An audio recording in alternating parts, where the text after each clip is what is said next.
Eli kaikille tervetuloa, ketkä nyt siellä ootte meidän liveen hermosto- ja palautumisasioilla jatketaan. Ja tällä kertaa meillä on uni ja sitten hermoston tila ja niiden välinen yhteys ja suhde vähän niin kuin käsittelyn alla.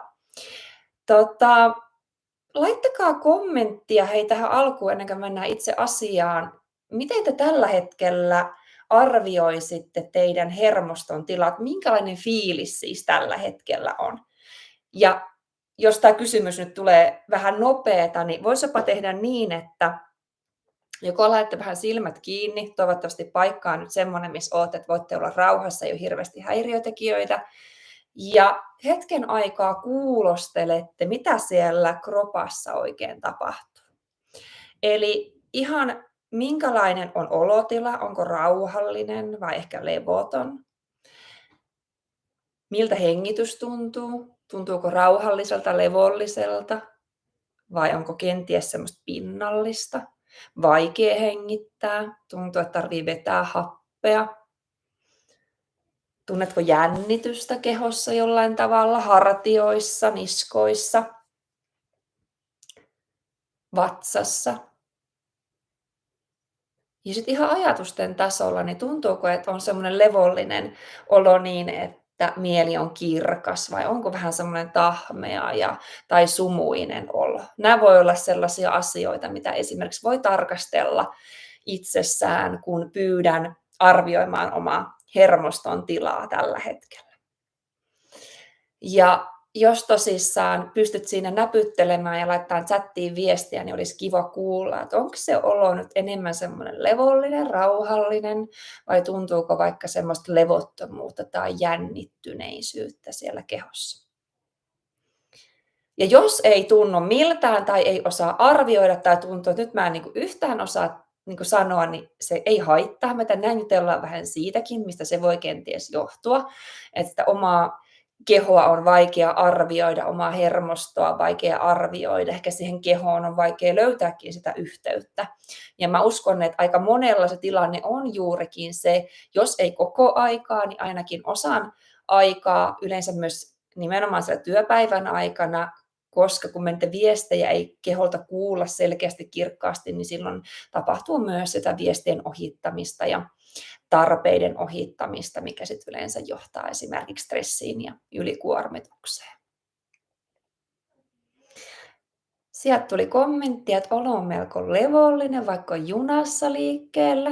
Kiva kuulla. Mulla ainakin juna on semmoinen ympäristö, että se vaatii multa vähän, kun on vähän koko ajan sellainen, tiedätkö, että jos tarviikin nousta tai että siinä on paljon semmoisia muuttujia siellä junassa. Itse ainakin koen niin siis, että mulla on vähän vaikea rentoutua ja rauhoittua, niin hienoa, jos päässyt semmoiseen levolliseen olotilaan.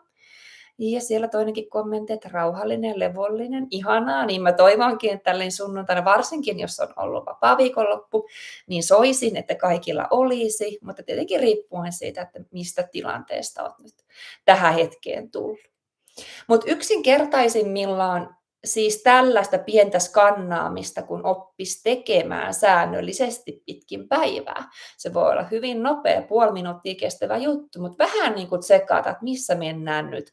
Esimerkiksi siirtymät on hyviä kohtia. Että jos vaikka töissä palaveri loppuu tai sulla on ollut joku sosiaalinen kohtaaminen siinä, siirryt siitä johonkin seuraavaan tai työtehtävien välillä, niin mulla on ainakin tapana semmoinen, että mä niin kuin pysähdyn siinä kohdassa miettimään sitä, että missä tai mikä se olotila nyt niin kuin on, miltä musta tuntuu. Ja ihan pelkästään se, että hengittelee rauhassa ja kiinnittää huomioon sen omaan hengitykseen, niin se voi niin kuin pienimmillään olla sitä itsensä kuuntelemista ja oman hermoston niin kuin tsekkaamista. Ja sen perusteella mä voin tehdä jotain pieniä peliliikkeitä, jos tuntuu, että nyt on vähän levoton ja jännittynyt olo, niin mitäs mä voisin tehdä auttaakseni itseäni ja näin poispäin.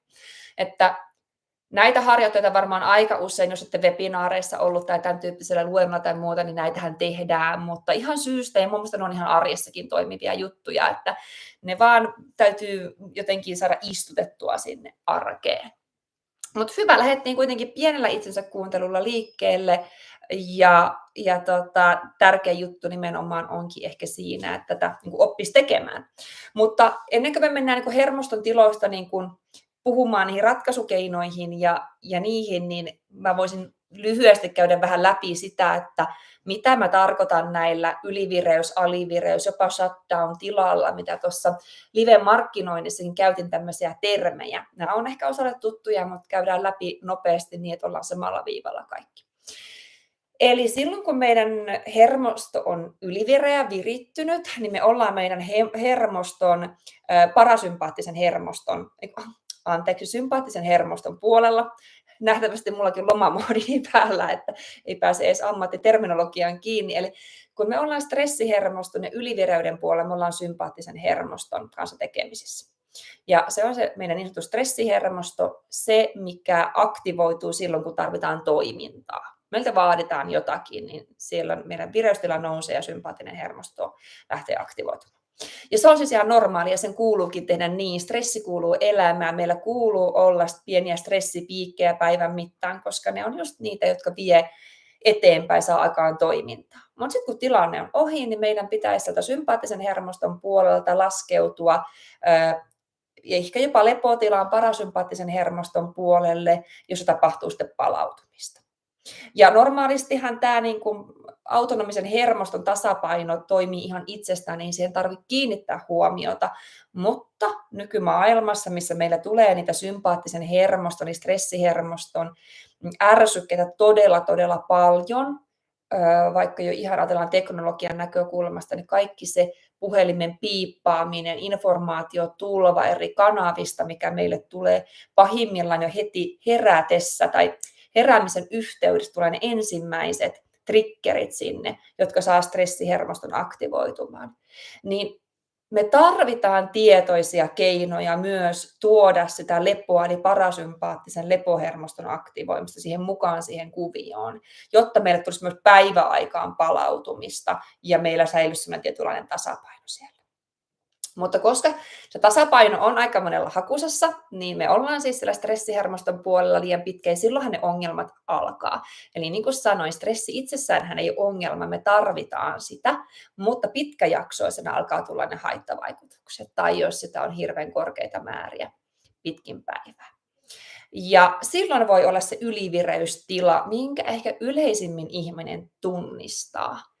Eli silloin on levoton, jännittynyt, vähän kierroksilla se oma olo. Se saattaa näkyä ajatusten tasolla, että mieli vähän laukkaa, huoliajatuksia, murehtimista saattaa olla.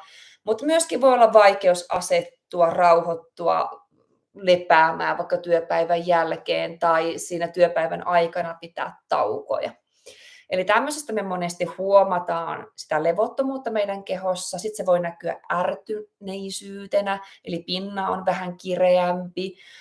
Yleensä tapahtuu sähläämistä, eli tavarat saattaa pudota ja sitten meidän kognitio pikkasen heikkenee. Eli välttämättä me ei muisteta asioita niin hyvin, että muisti vähän takkuaa tökkii.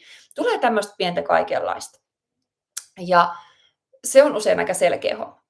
Mutta sitten kun me puhutaan sitä parasympaattisen hermoston tilasta ja siihen suuntaan, että miten mä kuvaisin, tai mä käytän liikennevaloja itse yleensä niin, että jos me ajatellaan, että hermoston tilasta vihreät valot on ne optimaaliset, missä meidän pitäisi olla päivän aikana. Keltainen on vähän niin kuin varoitusmerkki, että ollaan menossa ylivireyden puolelle, ja punaiset valot on se ylivireystila, missä me ollaan.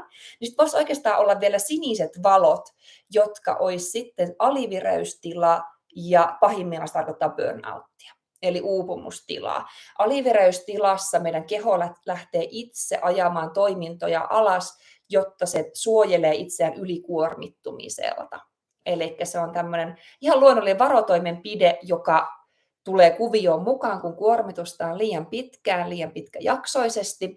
Ja miten tämä voi näkyä siellä sun arjessa, niin se voi olla vaikka työpäivän jälkeen sitä, että sä koomaat siellä sohvalla, scrollaat puhelinta.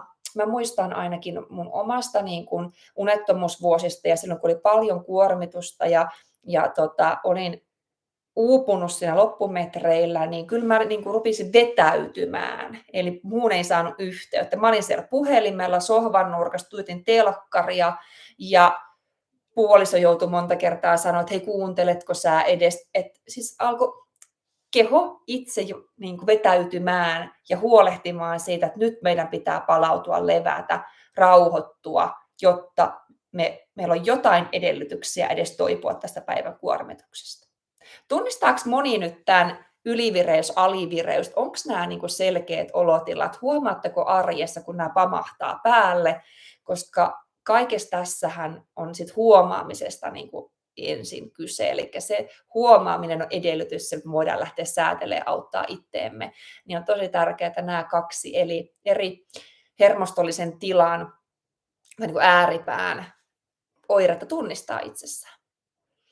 Ja laittakaa vaikka edes peukkuu tai jotain emoijia, että jos tunnistat, tai jos ehtii chattiin kirjoittaa, niin olisi kiva kuulla, että onko tämä niin kuin kuinka selkeä. Ja nämä tosissaan heijastuu siihen yöuneenkin. Mennään siihen ihan kohtaan, että miten. Lyhyesti kerron vielä tätä shutdown-hommasta, minkä mainitsin tuolla, joka, jos nyt ei tehdä tätä alivireystila-hommaa niin kuin helpoksi, niin vähän sekoitetaan vielä tätä systeemiä niin, että siellä on tosissaan vielä tällainen niin kuin, ehkä jopa, voisin sanoa, lamaantuneempi tila, joka on mahdollinen ilmetä hermostossa kuin se alivireystila. Alivireystila on siis semmoista vetämättömyyttä, ei tahdo jaksaa, haluaisin olla yksin rauhassa, vetäytyä sinne peiton alle, viltin alle, sohvan nurkkaan, piiloon maailmalta, tai aamulla en jaksaisi nousta, lähteä liikkeelle. Mutta sitten kun me mennään shutdownin puolelle, niin saattaa olla jopa niin, että se ei ole vaan semmoista tahmeutta, käynnistymisvaikeuksia, vaan se on sellaista väsymystä, että voisin nukkua vaikka kuinka paljon, mutta mä en ole koskaan vaikka virkeä. Voisin nukkua 10 tuntia, 12 tuntia ja aina on ihan totaalisen uupunut ja väsy. Ja mä oon kuullut tällaisia niin kuin suojareaktioita keholta esimerkiksi jonkun kriisin, että jos on kohdannut jonkun tosi ison vaikka menetyksen, niin silloin on saattanut tulla tämmöinen suojareaktio keholta, että se on vetänyt tämmöisen shutdownin päälle. Eli ihminen vaikka nukkuisi kuinka paljon, koska se haluaa paeta niin kuin sitä kokemusta, että se sen hetkinen kipu, mitä ihminen kokee, niin se on liikaa, jotta sen voisi kohdata ja käsitellä, niin sitten sen uneen voi vaikka vähän niin kuin paeta. Tämä on vähän ehkä harvinaisempi, mutta tuntuu, että nykymaailmassa näkee yhä useammin sitäkin, että levosta, unesta saattaa tulla semmoinen pakopaikka. Se ei kuitenkaan ole semmoista ihanaa lepoa, mikä tuntuu hyvältä, vaan se on semmoista ahdistunutta pakenemista, jos nyt osaan tätä kuvailla niin kuin oikein. Ja sekin kertoo siitä ylikuormituksesta tai siitä, että joku tila on vaan niin vaativa itselle tai tilanne, että sen kohtaaminen on liikaa. Kommenteista tulikin, että ainakin ylivireystila on tuttu ja näin. Mä vähän veikkailinkin, että varmaan enemmistö tunnistaa tuon ylivireystilan, mutta sitten alivireystila tai tämä shutdown saattaa olla vieraampi ja me ei ehkä niin kuin ymmärtä, me ei huomata sitä. Mä luulen, että aika monella saattaa sitä alivireystilaa ainakin olla, mutta me ei ehkä tunnisteta sitä. Niin sekin on sellainen hyvä, missä kannattaa itseään lähteä vähän kuulostelemaan. Mutta tämä on siis pohjaa sille, että meillä on siis hermoston ääripäät, erilaisia tämmöisiä hermostollisia tiloja siellä, mitkä heijastuu sinne meidän uneen sitten. Kaikki itsessään voi heikentää näistä unta. No ylivireystilaa varmaan te tiedätte, kun on stressiä, niin mitä silloin unelle käykään. Voi olla vaikeus saada unta illalla, voi olla, että se uni katkeilee, on aamuyön valvomista, uni loppuu liian varhain, eli sitten ei saada enää unta ollenkaan. Tai sitten on virkistämätöntä unta, että nukkuu kyllä sen 8 tuntia, mutta olo on aamulla, kun ei olisi nukkunut ollenkaan. Ja itse olen kokenut nämä kaikki tämän koko kirjon niin kuin unettomuusoireilusta, mutta eniten mua vaivasi tämä virkistämätön uni. Ja totta kai mulla oli ylivireystilaakin siellä paljon läsnä, varsinkin unettomuuden niin kuin viimeisinä vuosina, erinäistä syistä, menen niihin kohta, mutta mä luulen, että mun niin kuin perimmäinen syy, että minkä takia mun uniongelmat on alkanut, niin se on ollut enemmän sen alivireystilan ongelma, jopa sen shutdownin ongelma. Et mä olin niin monta vuotta, jopa tuosta vuosikymmentä paahtanut menemään, että mun keho alkoi itse jarruttaa. Siellä oli hirveän paljon hermoston tasolla turvattomuutta, mikä aiheuttaa myös tätä alivireyttä ja tämmöistä jähmettymistä, freeze ja shutdown, niin kuin oireilua tai hermoston reagointia. Ja siitä alkoi se unenlaadun kärsiminen. Eli sä voit siis nukkua paljonkin. Mä saatoin nukkua 10 tuntia joskus, mutta en kokenut, että olisin ollut levännyt. Eli kertoi siitä, että unenlaatu oli sitten heikkoa, ei palauttavaa unta.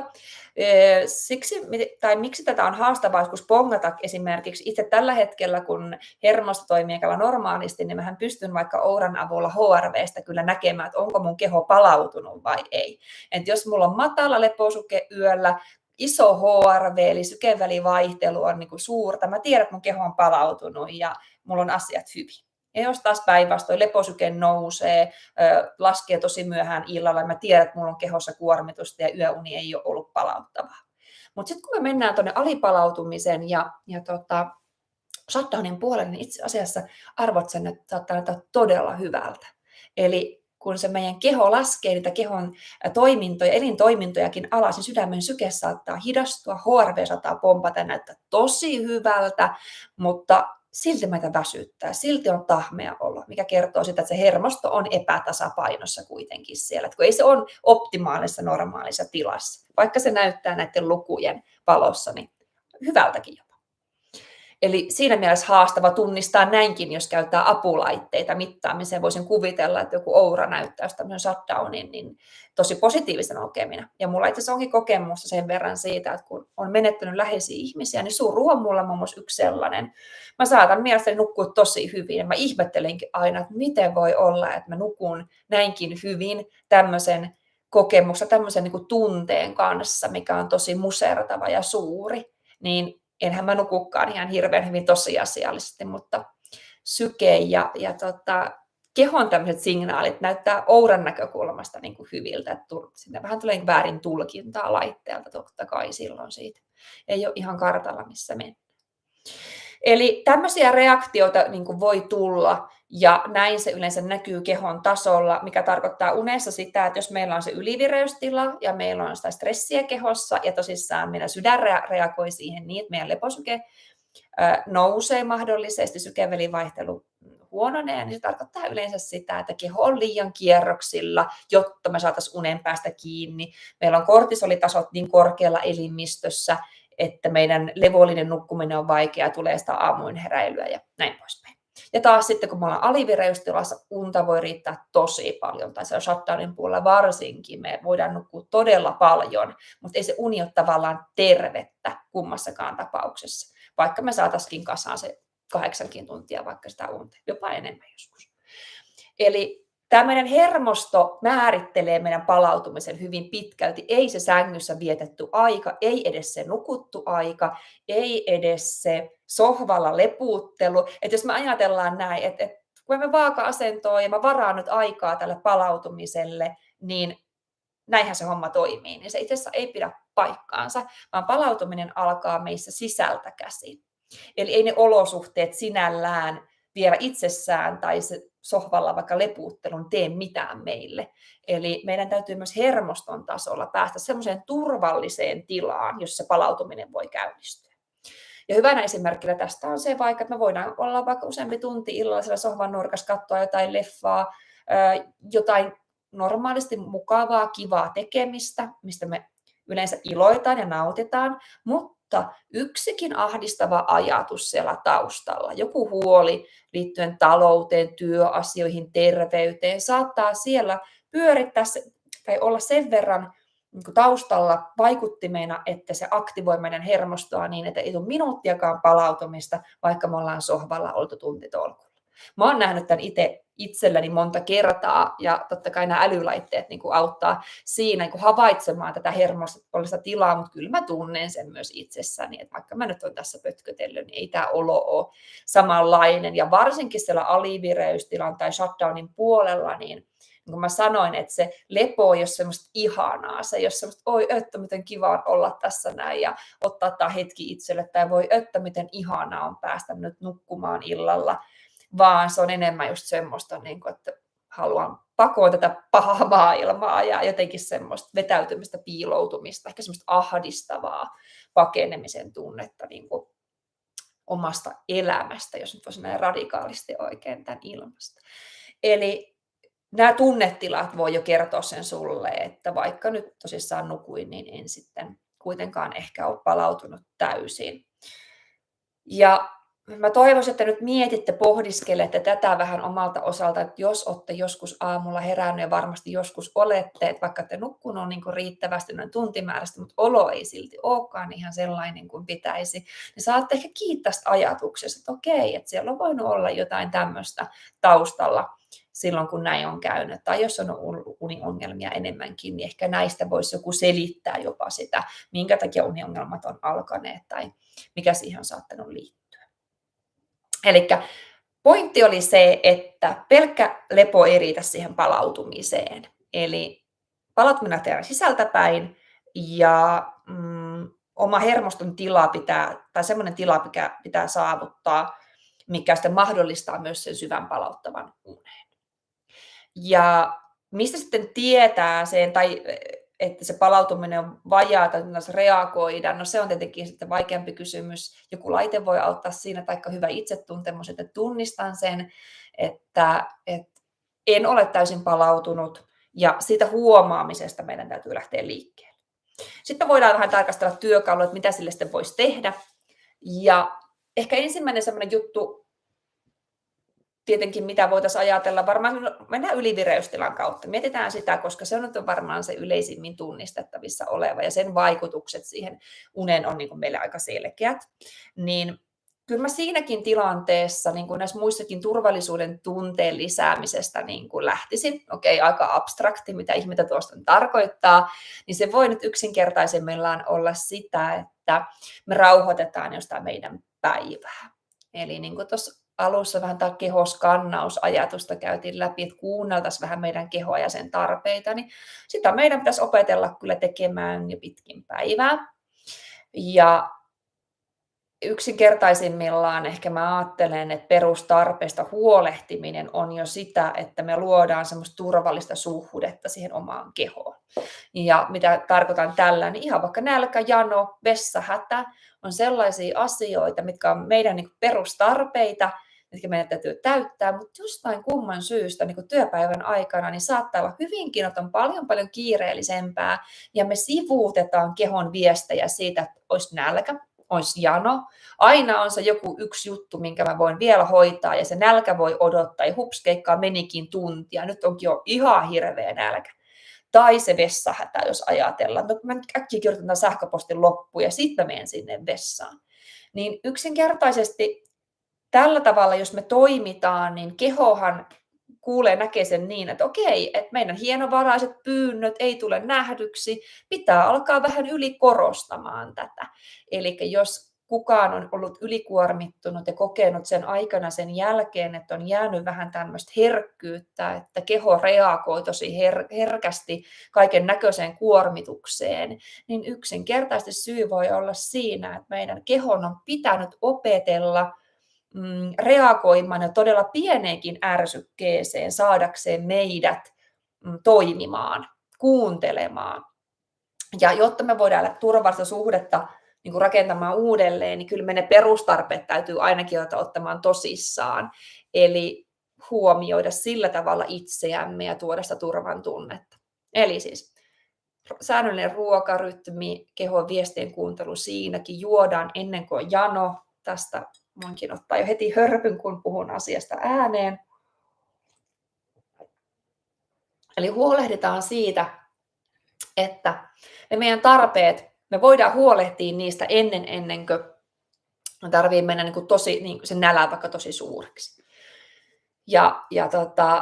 Samoin liike voisi olla semmoinen, että me monesti, varsinkin jos päätetyöskentelyä tehdään, me jumitetaan siellä koneella aika pitkään. Sitten saattaa, että se selkäkipu on vaikka tosi kovaa tai on ihan puutuneet paikat. Sitten me vasta lähdetään liikkeelle. Eli meidän kehon täytyy viestiä tosi voimakkaasti jo meille, että nyt hei, tämä ei tunnu enää hyvältä, että tämä ei nyt ole hyväksi meille, että voitko nyt hitsiveköön nousta siitä ja vähän liikutella kroppaa.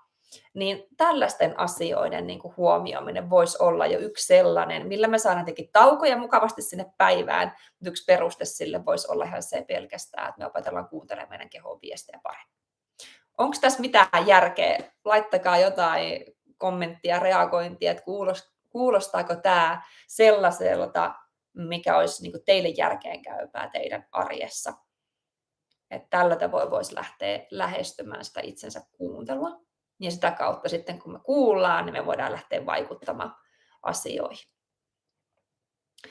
Ja tämä tosissaan antaa tietenkin luonnollisesti niitä taukoja, mitä me tarvitaan, että ne stressipiikit, mistä mä alussa puhuin, ei pääse liian korkeaksi, pitkäkestoista stressiä ei pääse syntymään niin paljon, ja tämähän kaikki sitten ennaltaehkäisisi jo sitä alivireystilan syntymistä ja shutdownia ja kaikkea. Toki se shutdown voi olla sellainen, niin kuin sanoin, että voi joku kriisi tai elämäntilanne tulla, mikä susta itsestä nyt ei ole kiinni, että en suinkaan sano aina, että kaikki on vaan niin kuin omasta tekemisestä riippuvaista, mutta paljolti. No niin, kiitos. Sieltä tuli kommentti, että kuulostaa ihan järkevältä. Eli lähdettäisiin siitä liikkeelle, että vahvistetaan turvallisuuden tunnetta omilla rutiineilla, rauhoittavalla tekemisellä tietysti myös tämän tauottamisen lisäksi. Eli me tarvitaan hengähdyshetkiä sinne päivään, niin kuin tiedättekin, että nämä voisi ottaa vähän uudella tavalla vakavasti tämän tiedon valossa. Semmoista hidastamista siihen päivän aikaan, ei vaan illalla. Monelle se ei enää riitä, että jos meillä on se pitkä päivä siinä alla ja sitten me aletaan tunti 2 ennen nukkumaan menoa hidastelemaan niin kuin kuuluukin. Se on ihan asiallista varata rauhoittumisaikaa ilta, mutta se ei vaan yksinkertaisesti riitä. Ja sitten jos meidän kehoon on jäänyt sinne hermostollisesti sitä kuormaa päivän aikana ja sitten mitenkään auttaa sitä kehoa rentoutumaan, niin sitten ehdottomasti meidän pitää kyllä sinne päivään siirtää se katse siinä vaiheessa, jos ne illan keinot on siis riittämättömät. Huomaan, että vaikka mä illalla teen kuinka mun iltarutiinit ja muut oikein, ja siitä huolimatta se uni ja palautuminen on huonoa, niin aina katse sitten sinne päiväaikaiseen toimintaan seuraavaksi. Ja sitten taas jos on sitä alivireystilaa ja sitä semmoista tahmeutta, vaikeutta lähteä liikkeelle, niin siellä sitten taas semmoinen kevyt liike ja aktivointi. Että jos ylivireystilassa rauhoittelu on ehkä se keino, niin käytetään niitä. Mutta tässä kannattaa nyt muistaa taas sitten se, kuinka tämä on yksilöllistä. Eli jos sä tunnet itsessäsi vaikeuden siirtyä tekemisestä suoraan sinne pötköttelyyn tai jonnekin hengittelyyn, että se ei vaan nyt yksinkertaisesti niin kuin onnistu, niin silloin sen tyyppisellä ihmisellä, niin kuin mulla itselläni, niin voi olla parempi, että menen siihen tekemisen kautta siihen lepoon ja palautumiseen. Eli mulle monesti levoton jännittynyt olotila kehossa pitää purkaa kehollisesti ensin. Siinä voi auttaa liikkuminen. Ei tarkoita siis mitään urheilusuoritusta välttämättä, jos sulla on vaikka kuormitusta paljon, etkä voi sillä tavalla liikkua, niin se voi olla jotain paljon pienempää. Se voi olla tanssia tai se voi olla vaan hyppimistä, pomppimista, ravistelua, kehonpainulla vähän punnerruksia, progressiivinen rentoutusharjoitus, jos et ole jo käyttänyt, niin kannattaa googlettaa ja ottaa käyttöön. Mun ehdoton suosikki ennen nukkumaan menoa sekä päivän aikana, tosi nopea sekin, sen voi tehdä niin kuin pienestikin, niin jollakin tavalla saada sitä kehosta, sitä energiaa liikkeelle, ja sitten ehkä sinne lepoon asettuminen on helpompaa. Tämä riippuu vähän ihmistyypistä. Mutta sitten jos me tosissaan ollaan alivireystilan puolella, jos mä vaikka huomaisin itsessäni alivireystilan, mitä mä sille asialle tekisin, no ehkä mä antaisin itseni levätä. Se olisi se ensisijainen juttu. Eli varaisin sille levolle nyt sit aikaa. Et jos tuntuu tahmeelta, niin annan tuntua tahmeelta, annan itseni olla, annan itseni levätä. Mutta jos mä huomaan, että se nyt jää vähän päälle ja en saa unta siitäkään huolimatta, että mä oon antanut päiväaika itteni rauhoittua ja yöunet on silti niin kuin vähän huononlaiset tai tuntuu, että niin kuin mieliala alkaa laskemaan, niin sitten mä ottaisin kevyen aktivoinnin siihen mukaan. Eli kyllä mä lähden tietoisesti itseäni viemään sit kävelylle, joogaan, tein jotain lempeätä liikettä, ehkä jopa avannossa käyminen voi olla hyvä, niin se monesti herättää itseni semmoisesta freeze- tai alivireystilareaktiosta. Ja ne toimii niin kuin mulla keinoina, niin ehkä sitten voisin sellaista suositella semmoiseen tilanteeseen, niin sitten se lähtee kyllä itsessään palauttamaan se hermoston takaisin tasapainoon ja sitten unikin paranee. Siellä on muutamia kommentteja. Että mitä jos yksinkertaisesti ei saa nukuttua kuin vaikka muutaman tunnin yössä? No, totta kai vaikea kommentoida tietämättä koko tilannetta ja mistä kaikki on niin kuin lähtenyt liikkeelle ja mitä on jo kokeiltu ja näin. Mutta jos unta tosissaan nyt ei tule kuin ihan se muutama tunti, niin kyllähän siellä hermostollinen jonkinlainen epätasapaino on kyseessä. Voiko sitä päiväaikaisella toiminnalla kuinka paljon parantaa? tosissaan kun en tiedä, mitä on jo tehty, niin vaikea siihen antaa sitten semmoisia konkreettisia neuvoja, mutta ehkä mä tässä haluaisin nyt vielä niin kuin huomauttaa, kun me puhutaan kauheasti kehollisesta, mä oon kertonut nyt tässä vinkkejä, että miten mä lähtisin kehollisesti lähestymään hermostoa, joko rauhoittamaan tai nyt vaikka alivireystilassa vähän sitä lempeästi aktivoimaan sitä, että me saavutetaan tasapaino, niin me ei voida tässä yhtälössä kuitenkaan unohtaa meidän mielen vaikutusta meidän kehoon. Eli vaikka sä tekisit kaikki tavallaan oikein tässä yhtälössä, niin siitä huolimatta meidän ajatukset, meidän tunteet, meidän ajattelu vaikuttaa koko ajan meidän hermostoon.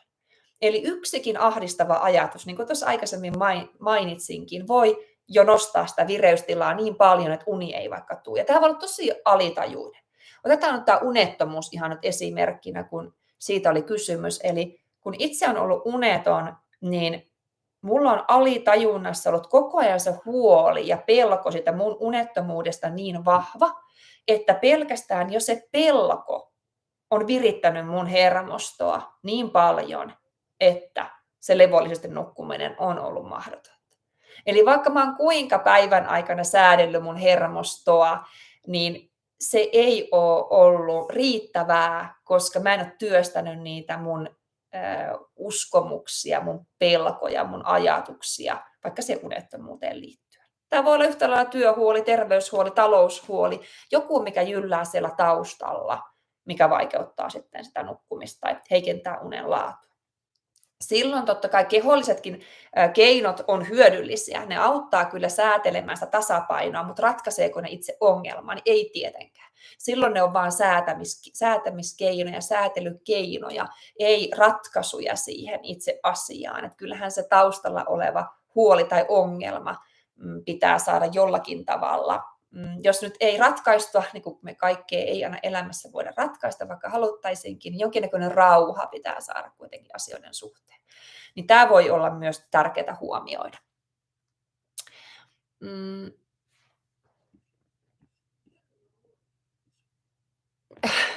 Kyllä sitä ihminen pärjää ilman unta. Pärjää. Varmasti. Mä oon monelle sanonutkin, että jos hengissä pysyminen ja pärjääminen on niin kuin tavoite tässä elämässä, niin kyllä vähemmälläkin pärjää.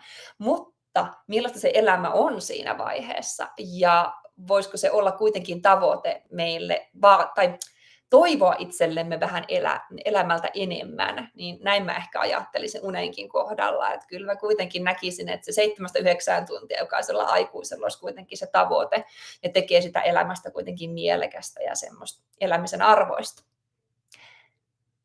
Ylivireystilasta kysymys, onko avantouinti hyväksi vai pahaksi? Sanoisin, että ei ole välttämättä kyllä suositeltavaa siinä. Eli ylivireystilassa, milloin meillä on sitä stressikuormaa, eli siellä on pitkittynyttä stressiä, niin vaikka me puhutaan niin kuin positiivisesta stressistä, kuten vaikka urheilu tai se avanto, niin ne on stressitekijöitä. Eli tästä tulee tässä kokonaiskuormituskäsite, mikä kannattaa ottaa omaa hyvinvointia ajatellen haltuun. Eli ei me haluta keholle silloin enempää niitä stressoreita sinne, kun siellä jo on, niin silloin pitäisi taukoa. Itsekin on tuossa somessa nyt ainakin kerran nyt tässä jo maininnut, että mä olen esimerkiksi nyt jättänyt uuden työn aloittamisen ja nyt koiranpennun tulon jälkeen ja vähän huonojen yöunien jälkeen, niin jättänyt avannon kokonaan. En mä halua kiusata mun kehoa sillä, että vaikka mä tiedän, että tuo hyvän fiiliksen, mun mieli vetää sinne kyllä, mutta onko se mun keholle hyväksi? Niin ei välttämättä.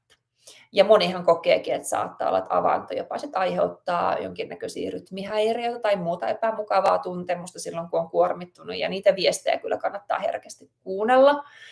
Eli silloin näkisin, että se avanto on niin kuin liikaa. Mutta tietenkin riippuu paljon, kuinka kauan on käynyt, kuinka harjaantunut on siinä, kuinka hyvin kokee, tunnistaa ne omat kehon viestit. Eli jos on hyvä yhteys kehoon ja näin, niin toki sit voi niin kuin varovasti asiaa aina testailla ja kokeilla, mutta varsinkin jos siinä kehokuuntelussa ja kehomieliyhteydessä tuntuu, että on niin kuin semmoista haastetta, niin ehkä sitten tämmöisiä niin kuin varmuuden vuoksi jättäisin silloin aina vähemmälle. Mä oon itse tehnyt unettomana sen virheen, että mä lähdin kanssa sitä avantoa silloin kokeilemaan ja en koe kyllä hyötyneeni millään tavalla, että kyllä hyödyt on tullut sitten, kun se hermosto on tasapainoisempi.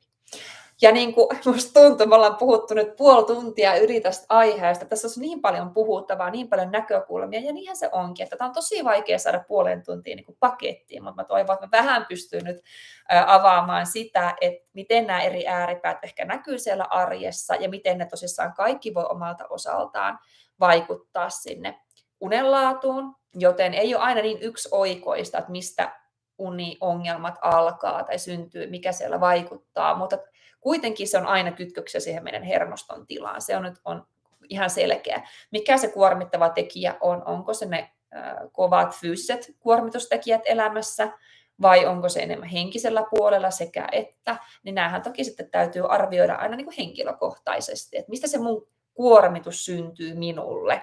Ja nämä on myös persoonallisuuteen liittyviä asioita. Eli ei pelkästään siitä, että mitä elämässä on meneillään, vaan sitä, miten minä suhtaudun, miten minä koen sen. Koska joku toinen voi olla ihan samassa tilanteessa ja hän ei koe stressiä juuri lainkaan. Ja toiselle se voi olla äärimmäisen kuormittavaa. Että tosi niin kuin yksilöllinenkin juttu aina, miten me reagoidaan. Ja meidän hermostohan kehittyy jo meidän varhaisvuosina, siinä 6-7 ikävuoteen mennessä. Eli kaikki, minkälainen niin kuin meidän lapsuuden kasvuympäristö on ollut, ja ne kokemukset sieltä jo itse asiassa vaikuttaa siihen meidän hermostoon ja siihen, että miten se toimii tänä päivänä. Kuin myös koko elämähistoria on vaikuttanut siihen meidän hermostoon ja sen tasapainoon, sen reagointi- ja säätelykykyyn. Ja toki siihen pystyy vaikuttamaan, että ei se mikään kiveen hakattu juttu. Musta tuntuu, että unettomuudesta nyt alkaa olla vuosia, 5, jotain sitä luokkaa. Ja vieläkin musta tuntuu, että mun hermosto vahvistuu koko ajan. Että se matkahan on varmaan pitkä monelle, mutta sitä se ei suinkaan tarkoita, etteikö he nopeastikin voisi saada hyötyjä, kun saa kiinni siitä, mitä on meneillään ja miten mä voin itseni parhaiten auttaa muuta. Vahvistumista voi tapahtua vielä pitkäänkin toipumisen jälkeen, oli se sitten uupumus tai vaikka unettomuus tai joku muu tämmöinen kuormittava elämänvaihe. Eli hermoston kanssa kannattaa tehdä pitkäjänteistä työtä ehdottomasti. Että tämä ei ole semmoinen pikamatka ollenkaan, vaan enemmän just se maratoni, missä rauhassa pikkuhiljaa tehdään töitä sen hermoston eteen ja sitä kautta myös rakennetaan sitä parempaa unta ja stressinsietokykyä. Ja kykyä palautua paremmin elämän haasteista ja kuormitustekijöistä. Eli se, että jos nyt joutuu hirveän paljon pähkäilemään ja tekemään töitä, niin se ei tarkoita sitä, että loppuiän olisi näin, vaan kyllä sitten niin kuin tehty työ rakentaa vankkaa pohjaa. Ja vielä kommentit, että itsellä ei taas väsytä 1-2 tunnin yöunilla. No se voi hyvinkin olla nimenomaan näin. Se, minkä takia univajeessa, kun me ollaan pidemmän aikaa ollut, voi tuntua, että itse asiassa mä en tarvikaan enempää unta, ja tämä on ihan riittävää, on siitä, että silloin kortisolitasot monesti on niin koholla elimistössä, että se kortisoli on se, joka vie eteenpäin. Ja itse asiassa, jos me katsotaan vaikka verrataan lyhytkestoista unettomuutta ja kroonistunutta unettomuutta, niin lyhytkestoisessa unettomuudessa on päiväväsymystä. Ja ihminen on tosi väsynyt ja voi nukahdella ja nukkua päiväunia, mutta sitten kun mennään kroonisen unettomuuden puolelle, niin se päiväsymystä ei esiinny juurikaan. Tai totta kai olo on väsynyt, tahmea, mutta ei meitä uneta, ei meitä nukuta. Ja voi olla, että kun kuinka väsynyt koko päivän, niin illalla kuitenkaan se uni ei tule, mikä kertoo jo siitä, että se elimistö on tosi kuormittunut ja siellä on stressihormoneja valtavasti jo. Ja voi olla jopa kortisolirytmiä, että on jollain tavalla heittänyt häränpyllyä siellä. Eli kortisoli, stressihormonin kuuluu olla aamulla korkealla, se herättää meidät päivän ja toimintaa, ja taas illallahan sen kuuluu olla matalalla ja laskee. Tämä rytmitys voi mennä jopa päälaelleen. Joissain tapauksissa voi liittyä siihenkin se, että ei vaan väsytä, mutta yöllä kuitenkaan, ja vaikka ei nuku juuri ollenkaan. Tai sitten voi olla se tahmea olo pitkin päivää, mutta kuitenkaan illalla ei saa unta. Voi olla hyvin monen näköistä reagointia yksilöllisesti myös tuossa, mutta tyypillisesti on näin, että pitkä krooninen unettomuus niin ei välttämättä päiväväsymystä aiheuta sitten ollenkaan tai sellaista unettavaa väsymystä. Jos halutaan omaa hermostoa niin pitkäjänteisesti lähteä rakentamaan parempaa pohjaa sille, niin mitään hokkuspokkustemppuja just voisin antaa tässä näin, että teet näin tai noin, niin lähdet sillä niin parantamaan, että niin kuin olette varmaan ymmärtänytkin, niitä ei ole. Sen takiahan mulla on se kuormituksen tasapainoon työkirja olemassa. Eli mä oon yrittänyt luoda sit sellaista polkua ihmisille, miten he voi lähteä rauhassa rakentamaan sellaista pohjaa sille hyvinvoinnille, terveydelle, omalle hermostollekin, että niin kuin omiin tarpeisiin nähden niin se elämä on sellaista, että se palautuminen olisi mahdollista.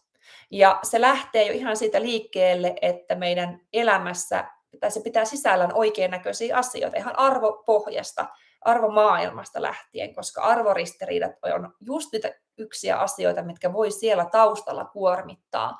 Että jos vaikka työ on semmoista, että mä oon tyytymätön siihen, tai mulla on ajankäytöllisesti paljon ristiriitaa, että mä haluaisin käyttää enemmän aikaa tohon, mutta mulla onkin näitä velvollisuuksia näin paljon, tuntuu, että mulla ei jää itselle aikaa ollenkaan tai itselle tärkeille asioille aikaa, niin nämä voi itsessään olla jo niitä kuormittavia tekijöitä siellä, mitkä vaikuttaa meidän hermostoon koko ajan.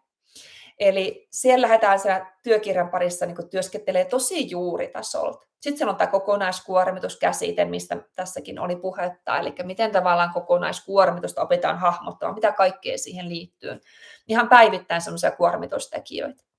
Ja kun me näitä aletaan ensin hahmottamaan ja ymmärtämään, niin sitten me voidaan lähteä siihen stressin säätelyyn, mistä siellä on oma osio siellä työkirjassa. Sitten siellä on myös vireystilan säätely ja sitten rutiinien rakentaminen. Sitten sen pohjalta, miten se itsetuntemus, kun on ensin vahvistunut, niin voidaan lähteä tekemään itselle sopivaa sitä polkua. Eli se työkirja on tällä hetkellä semmoinen keino, millä voi lähteä työskentelemään. Mun profiilista YouTubessakin on linkki siihen. Mä laitan sen linkin. Jos haluaa käydä kurkkaamaan sen työkirjan, ei ole vielä käynyt, niin käykää ehdottomasti katsomassa, mitä se pitää sisällään. Katsotaan, saanko mä. Mulla on vähän nyt tuo chatti tuolla piilossa tuolta. No, noin. Siinä on vielä tuo linkki siihen työkirjaan, jos se on vieras. Voi kurkata, minkälainen mun kanssa työskentely tällä hetkellä on mahdollista. Eli tuon työkirjan. Siellä on videomateriaalia, siellä on tehtäväpohjia, se työkirja, harjoituksia.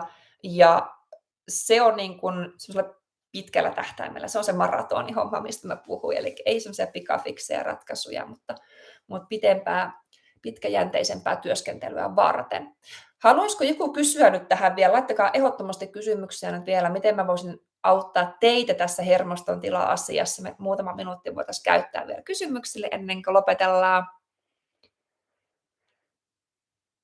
Niin voin vielä yrittää spesifimmin johonkin tarkennuksia laittaa. Mutta niin kuin varmaan tästä nyt ehkä sai vähän kiinnikin sitä, että tosi paljon itsetuntemukseen pohjautuu nämäkin asiat. Eli pitää oppia kuuntelemaan itseään, hahmottamaan sitä omaa hermoston tilaa, missä mennään, ja sitten tehdä sen pohjalta tosissaan ihan päivittäinkin niitä valintoja. Jos nyt tunnen vaikka sitä alivireyttä, niin voi olla, että se lepo on todellakin, mitä kannattaa silloin itselleen sallia, se on tarkoituksenmukaista, mutta sitten taas toisaalta, jos se pitkittyy, niin sitten mun pitää tunnistaa sekin kohta, milloin tämä ei enää ole järkevää maata tällä sohvalla ja odotella, että se olo niin kuin piristyy tästä näin, koska se ei välttämättä itsestään piristy, vaan me tarvitaan vaikka sitä liikettä siihen, että pitää laittaa musiikit soimaan ja tanssiksi tai käydä sillä metsäkävelyllä tai tehdä mitä tahansa, mikä vähän aktivoi. Ja sitten taas ylivireyden kanssa huomaa, että on niin kierroksilla, että ei meinaa saada taukoja pidettyä en työpäivän päätteeksi.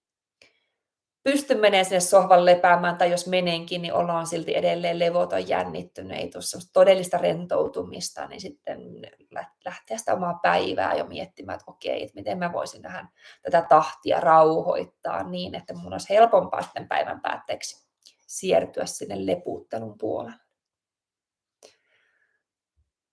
Mutta jos tähän hätään nyt ei kysymyksiä ole aiheeseen liittyen, niin me voidaan sitten lopetella.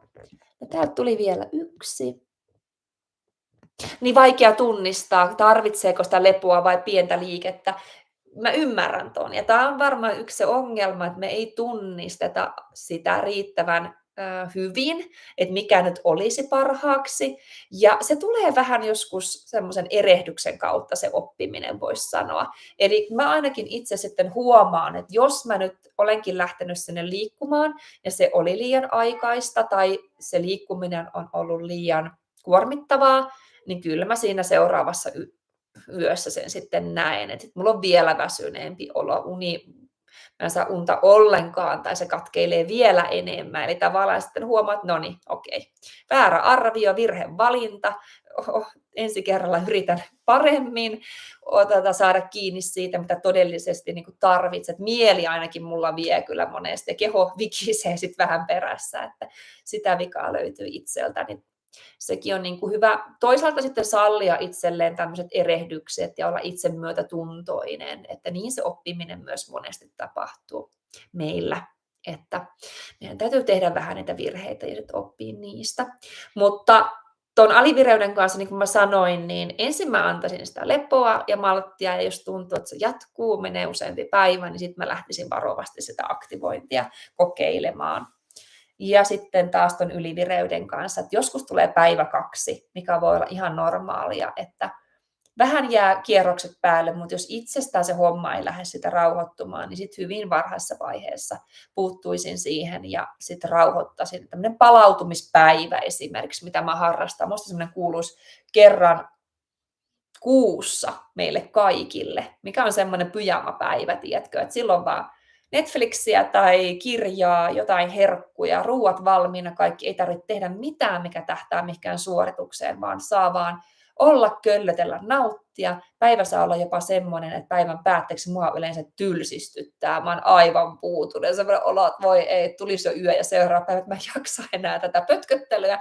Niin silloin mä tiedän, että nyt mun hermosto on saanut sitä, mitä se tarvitsee. Ja yleensä nukunkin semmoisen päivän jälkeen sit tosi hyvin.